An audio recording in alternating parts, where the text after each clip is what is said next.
हमने जब साधना शुरू की, हमें साधना का कुछ नहीं पता था।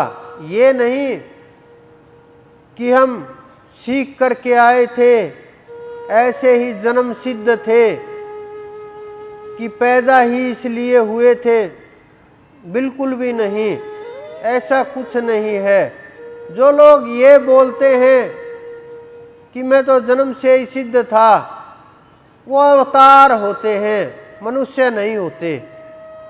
और अवतार कभी कभी आते हैं किसी विशेष कार्य के लिए, ऊर्जा के लिए, कोई भी कारण हो, कुछ संदेश लेकर के, कुछ उपदेश लेकर के ज्ञान का। तो आप में और हमारे में कोई भेद नहीं है। जब आप बैठ करके साधना करोगे, जब हम ध्यान के अंदर बैठते थे, ऐसे ही कहीं भी बैठ जाते थे। ये नहीं कि नहीं एकांत में ही बैठेंगे, अगर पंखा बंद हो गया तो उठ लेंगे, ऐसी स्थिति नहीं थी। संकल्प बड़ा मजबूत था कि अगर मच्छर लड़ेंगे तो हम उठ जाएंगे, कल एसी में 1 घंटा और ज़्यादा कर लेंगे। होते ही नहीं थी ये चीज़ें, ये बहुत दूर की चीज़ें होती थी। तो इसलिए मैं कहता हूँ आपके लिए भी ये चीज़ें मुश्किल नहीं है, साधना बिल्कुल भी मुश्किल नहीं है।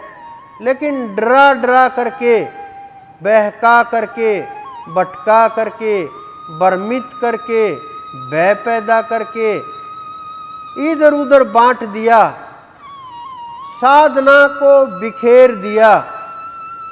अलग अलग धर्मों के अलग अलग भगवान बन गए, फिर अलग अलग जातियों के भगवान बन गए, अलग अलग कुलों के भगवान बन गए, अलग अलग परिवारों के भगवान बन गए। इतने भगवान बना दिए कि समय को भूल गए। ये नहीं कि ये 200-400 सालों से अभी हुआ है, पहले नहीं था ऐसा, सदा से ऐसा है। सतयुग में भी ऐसा ही था, त्रेता में भी ऐसा ही था, द्वापर में भी ऐसा ही था, आज भी ऐसा ही है। जो जीव भजन करेंगे, उस रास्ते के ऊपर चलेंगे, वही जीव उस समय निकले थे, वही आज निकल सकते हैं।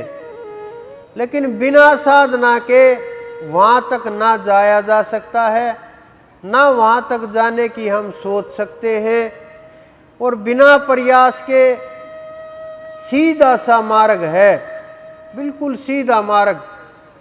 इस संसार के अंदर पदार्थों की कीमत होती है कि कोई भी पदार्थ देखो, पेड़ से लेकर के कोई भी पदार्थ, पृथ्वी, मिट्टी, हर चीज की कीमत है।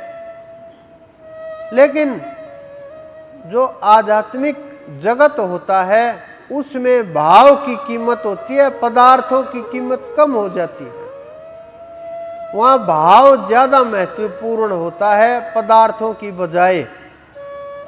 और जो लगन होती है कि मैं करूं, खोज करूं, पहुंचूं वहाँ, उसकी कीमत ज्यादा होती है भौतिक पदार्थों से।